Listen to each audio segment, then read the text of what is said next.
আসসালামাইকুম কি অবস্থা ভাই ভালো আছেন সৌদি আরব তো আমরা ফলো করতে করতে করতে চলে আইছি সাথী ভাই কি সমস্যা? ও সমস্যা নাই মানে আমার ওই যে সহবাসের সময় ব্যথা করে আর কি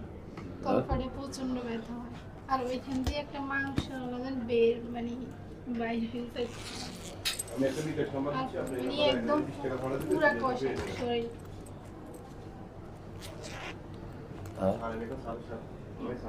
আর মানে সবসময় কি খাওয়ার পরে দম কাটকে যায় মানে কিরকম লাগে হজম হয় না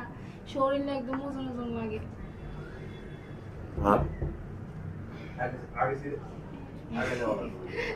শরমায় কিছু লাভ নাই সব করে থাকার অসুবিধা নাই আমি বাইরে সৌদি আরবের থেকে ফলো করতে করতে আইছি একমাত্র এটা লেগে